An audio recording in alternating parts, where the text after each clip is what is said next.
Hello everyone and welcome to a new episode of Gentoo, your source for all things gaming and tech related. I'm Keegan Cooper. And I'm Kate Cox. Let's get right into this week's upcoming releases. You can see these games and many more releasing throughout the month on your favorite platforms. This week we have some of the long-awaited Switch ports, a new game with all the superstars from World Wrestling Entertainment, and the remaster of a last-gen classic. For limited time only, Super Mario 3D All-Stars will be available on the Nintendo Switch starting September 18th. This collection includes Super Mario 64, Super Mario Sunshine, and Super Mario Galaxy, all in one package and all in high definition. But make sure you get it soon because it'll be taken off the shelves in March of next year. All in high definition. WWE Battlegrounds releases for the PC, PS4, Xbox One, Switch, and Stadia on September 18th. In WWE Battlegrounds, take control over 130 WWE superstars and legends in a variety of different outlandish environments as you brawl without limits. Crisis Remastered comes out on the PC, PS4, and Xbox One on September 18th. The classic first-person shooter from Crytek is back with the action-packed gameplay, sandbox world, and thrilling epic battles you loved the first time around, now with remastered graphics optimized for a new generation of hardware. These games and many more will be releasing throughout the month, so be sure to be on the lookout for them. Up next, check out X-Gen with Dalton.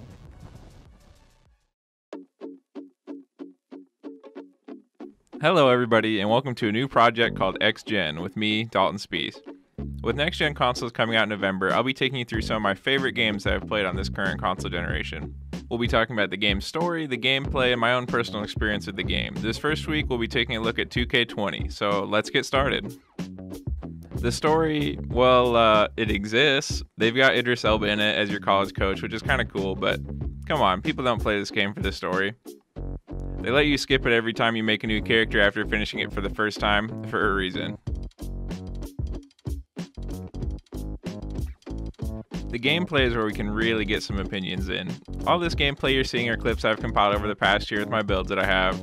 You might notice they resemble some familiar faces. All of it is clips from online because that's what I play. Don't be alarmed by the lack of NBA game footage. There are a lot of things that I think 2K did pretty alright, like my shooter with a 95 3-point rating can actually make 3-pointers, which is more than I can say for 2K21. Full court passes work a good percentage of the time, whether it is a believable pass or not. If a center has the right badges, he can sling the ball like he's Brett Favre in his prime. If not, he'll be more like Blake Bortles. The main complaint I think most people had about this game was that if you built your character the right way, pretty much anybody could shoot. This game was full of centers who could camp the corner and drain threes with a 53-point rating, which is not very high. Visually, I think the game looks pretty decent. There were no incredibly ugly MyPlayer glitches like in years past. They've also got plenty of great new animations for pre- and post-game celebrations, and in-game celebrations too for when you get a green release right in your defender's face.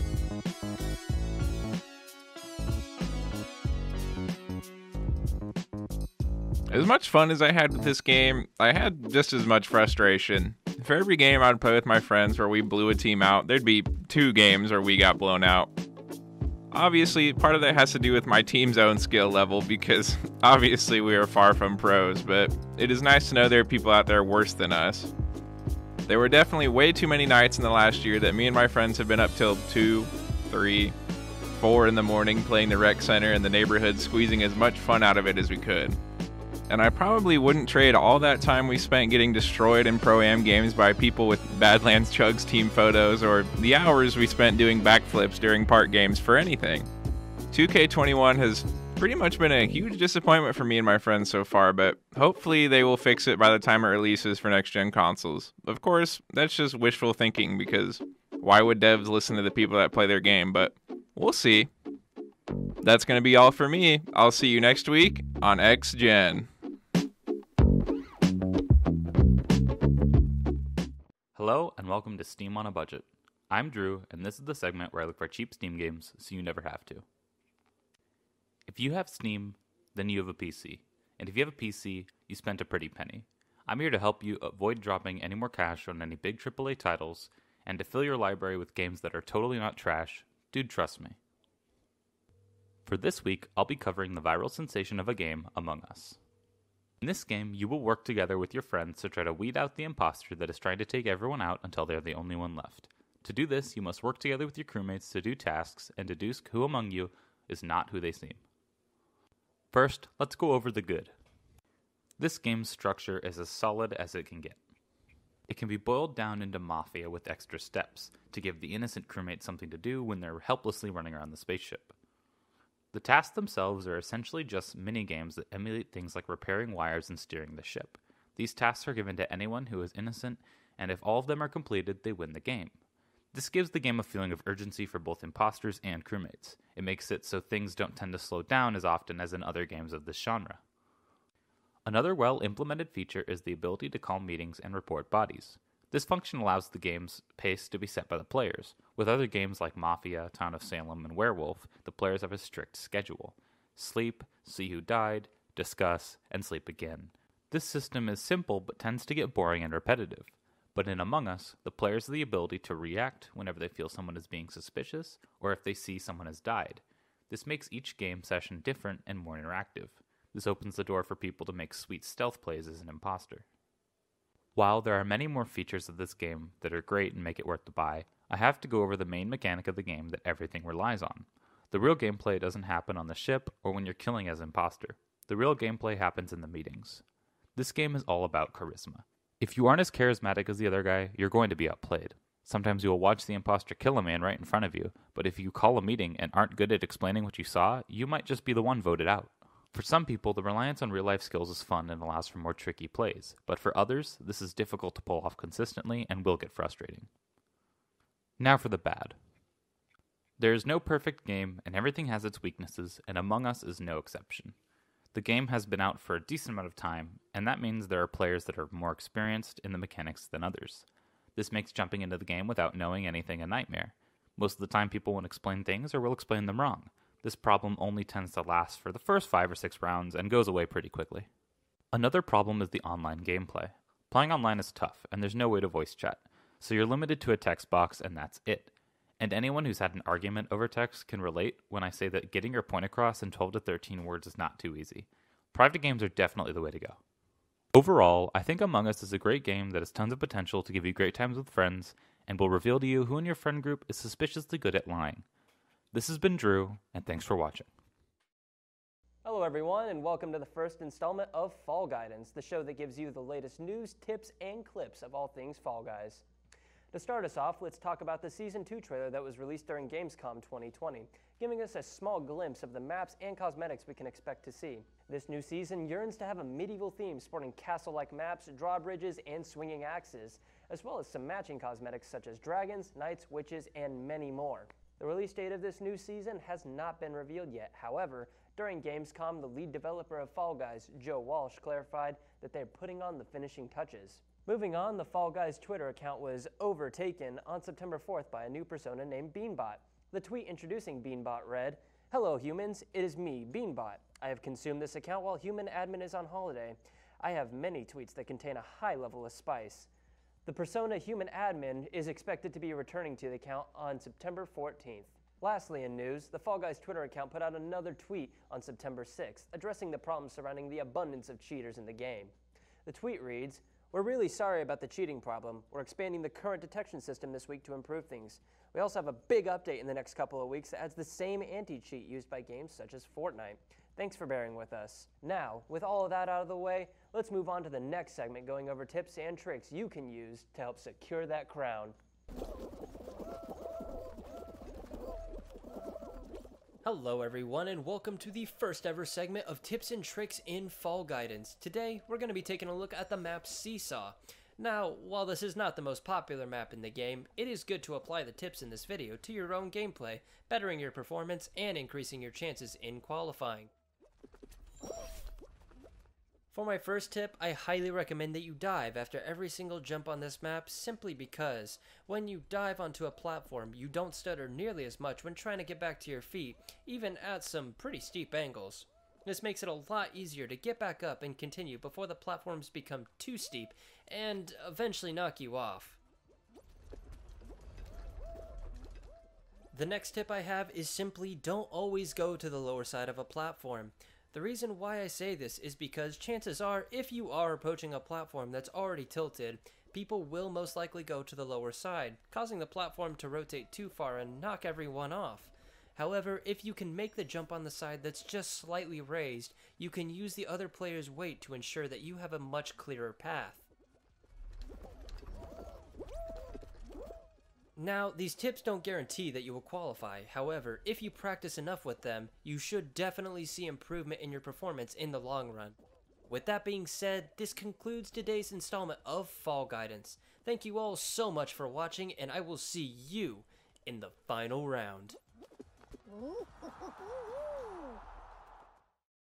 What is going on, everyone? My name is Tucker Hill, and welcome to the first ever installment of Tuck Talks. On this very first week, I'm going to be talking about PGA 2K21. This game just came out just a few weeks ago. If you can't get out and golf, especially with the wintertime coming up, you're not going to be able to golf. This is a perfect game for you to sit down with your friends, play a couple of holes, and have some fun. You get to this menu. It's designed pretty neat. Once you first start into the game, it's a little confusing to navigate through, but once you get there, you start to understand how it flows. It has you start off creating your player. I've already created one, so I'll go ahead and show you what my guy looks like. I try to get him as closest to me as I can because I feel like that's what I would wear on the course, and so this is my guy for the very first for just a casual gameplay. They let you choose casual, and then you have 4 rounds that you can choose from for each outfit, and I'll go ahead and go through each one for you. For casual, this is my guy for casual. I got a white Wilson hat, red polo. It's pretty customizable, honestly. You can even go into underpants and an undershirt. And I got these flame socks on because I'm always on fire when I'm on the links. And then first round, I had to go with that matching skull outfit. And then for the second round, we go all white. And then for the third round, we go all red. I just feel like red just makes it seem bloody. And for the 4th round, usually for championship Sundays and all that, I got my suit on because I'm going to funerals. Paying my respects to everyone that I have just destroyed. And then you can also customize your golf bag, which I think is definitely one of the best aspects of this game. I have a gold driver and a gold putter. Yes, I did spend $10 extra on this game just to get a gold driver, but I did find out that if you do get the deluxe pack, the gold driver ends up adding 10 extra yards to your drive. It doesn't matter anyway. I still beat all my friends. They're still not better than me. That's why I have a plus 19 handicap for a reason. To go along with your player, you have your PGA Tour career. They allow you to do sponsorships, and these sponsorships, when you complete them, getting a certain amount of points, you will be able to unlock certain things. So for example, I'm doing the Ben Hogan Golf Equipment Company. Once I get a certain amount of SP for winning tournaments and completing challenges, I unlock these clubs. And then they also have a bunch of other sponsors. I believe Tattoo Golf is just strictly clothes. And then rivals. Rivals was a very interesting thing that PGA brought into this game. You go against your rival each tournament, and they'll even show you how your rival's doing during the tournament. If you do have friends, you can go over to Play Now, and you can do local match with friends if you're in the same room with them. You can also format the game, how you're gonna play it. You can do stroke, Stableford, match play, skins, you play for money, 4-ball, which is just 2v2, alternate shot, 2v2 game mode again, where you just switch shots, and then scramble, which is another 2v2 game. You can create your own course, so you can set your course name, you can do course options. Once you open this game, you start off with training. So with training, you can just hit the driving range, get your tempo down. As you saw there, I just hit a perfect swing because I'm just the best at all time. It has you go through a tutorial at the very beginning of the game showing you how to hit out of a bunker, how to drive, how to golf with tempo. That just about does it for 2K21. Thank you so much for coming out to the first ever Tuck Talks, and I will catch you guys next week. Peace.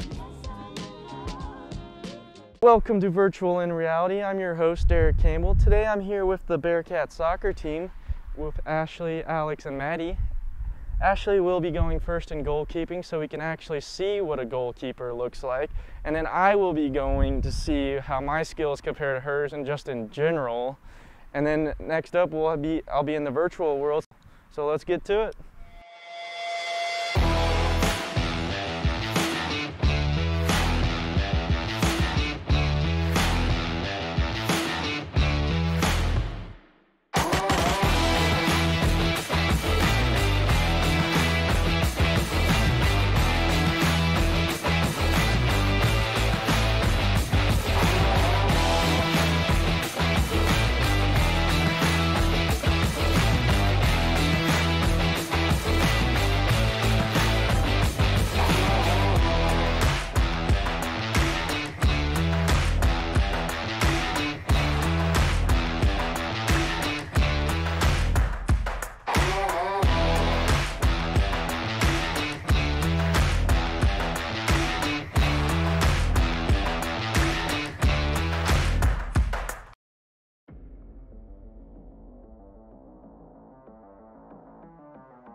Here we go now to the virtual field to see how I did on some one-on-one action against the CPU. I made some clear blocks at the beginning, but I gave up a lot of rebound shots to this computer. But I had some good foot blocks and then overall some clear good blocks. I started out making some saves, but I gave up a lot of goals later on in the video due to the computer juking me out.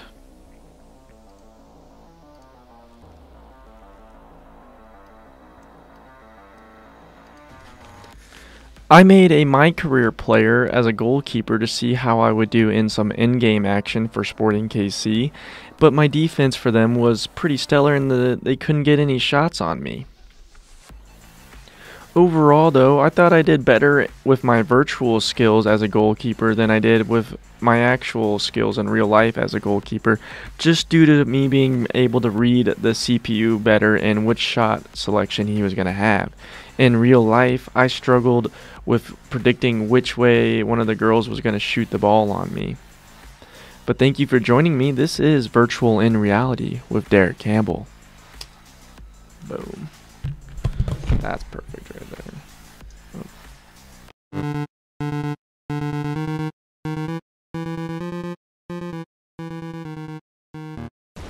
Hello everybody and welcome to a new episode of Project Delta. Once again, I'm your host Dalton Speece and with me this week is Keegan Cooper. Now Keegan. We recently saw the release of the highly anticipated Marvel Avengers video game. This game sees you take control of different Avengers as you unravel a mystery worthy of Earth's mightiest heroes. As our expert on all things looting, we thought it'd be appropriate to get your opinion on this game. You know, I am excited about this game. I think it is going to be something that a lot of people look forward to. I know I've looked forward to it, and even just, I'm so bored by the Marvel Avengers game. And I know we talked about this a little bit beforehand, but just like how this year a lot of those Marvel fans have not, gotten all those movies that they thought they were going to be getting, like the Black Widow movie was delayed. I think it eventually did come out though, right? Yeah. And yeah, it's just been slow because they can't produce anything. Everything just kind of come to a standstill. So it's good that hopefully this game and the DLC that comes out with it will be able to scratch those people's itch. So they're kind of satisfied. It's so true. I think that this is going to live up to the expectations and satisfy those people who are, true Marvel fans. I mean, what else could you want than to, run around a store or, Hulk smash your way through literally anything? Or even Miss Marvel. It seems like she's got some really fun stretching powers. Hardcore parkour, but as you see right there, I failed.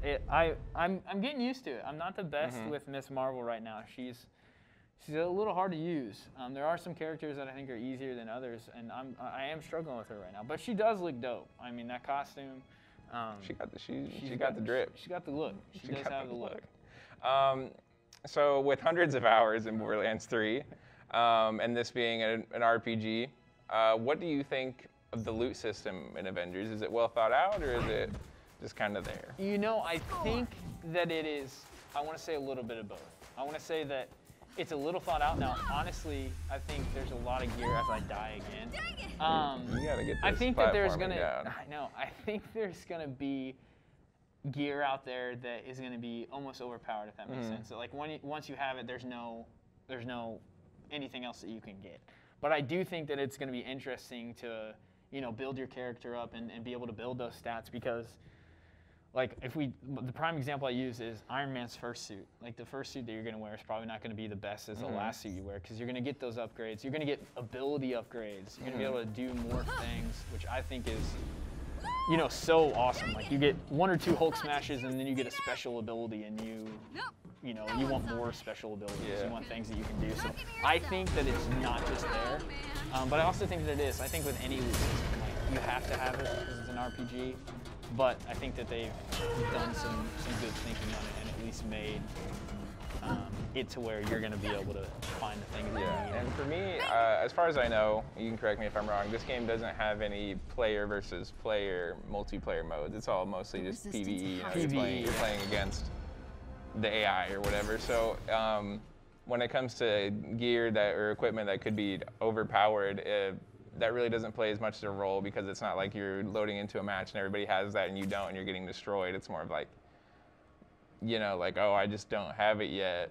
Like, I could go get it, but it's not like other people having it is ruining my time in the game, which I think is nice. But if they do eventually ever do, like, because, you know, a 4v4, like, Avengers, like, fighting each other thing could be pretty cool. Could be pretty cool. It could be really cool, I think. But and I think that with that, like, that gear that's just going to be above everything else, I think it makes the game more enjoyable for playing it, you know, by yourself. It makes it easier to kill enemies.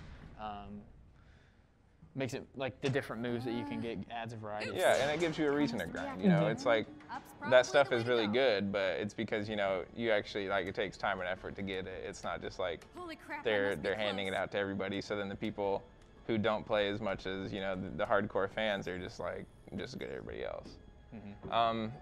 But yeah, so with no Marvel movies releasing this year, do you think this game will scratch that superhero itch? You kind of talked about this already before, but is this scratching your itch? You know, I am not that well versed in Marvel. I know who the Marvel Avengers are, and I'm a fan of it. But I think that this is going to give those super fans a thing to grab onto, a thing to hold, something to really get into and enjoy. I mean, you can't tell me as a Marvel fan or anyone who's a Marvel fan that, you know, being able to run around as the Hulk or wield, you know, a piece of God, basically, you know, Thor's hammer, or be, you know, Iron Man for a little bit, isn't something that people want to do. Or, you know, Miss Marvel, a relatively new a person to the scene, and you see the protagonist. Yeah, somebody who doesn't get a lot of attention. And you get to see her in this. What I am excited to see is, you know, all the different customizations, because yes, you're playing as an Avenger, but you see all these different skins, so it really gets the opportunity to make each character your own. I'm strictly business, so I've purchased the business suits for my characters so we can look fly. Of course, you're not that far into the game yet. I can see you're still, you know, trying to reassemble the Avengers with Miss Marvel, but has the story of this game lived up to the excitement so far? Yeah, from the moment I started it, and it was the simple comic book mission where you go and you find the 5 comic books, and each comic book is one of the different Avengers, and then you see the antagonist, and you beat him for the first time, and you see all the Avengers assemble. It almost, to me, in the cutscenes in the beginning of the game, it felt like watching a new Marvel movie. It felt like the lore and everything behind it is there for me, and it was so just exciting to see and be a part of.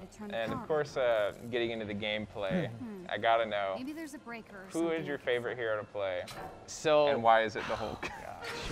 So, you know, I mean, if you don't enjoy playing the Hulk, it's that you're overpowered. You're huge. You can smash literally anything. And one of my favorite scenes, and this is why, Dalton, is in the beginning of the game, the Hulk picks up this car, or this vehicle that has a weapon on it, picks it up, and there's an enemy under it. And he grabs the car and then looks at the guy, laughs, kicks the guy off the bridge, and then throws the car into another car. And that's why Hulk's my favorite. Because he smashes. But you can smash literally anything. Pick up cars, you can pick up people and throw them. It's awesome. I think each character is great in their own way, though. I mean, you know, Iron Man, you're flying around, you're shooting stuff. Miss Marvel, you can literally, you know, stretch your arms out, become huge, and you can almost smash like Hulk too. But it's, I don't know, it's something about being a big green guy in purple shorts.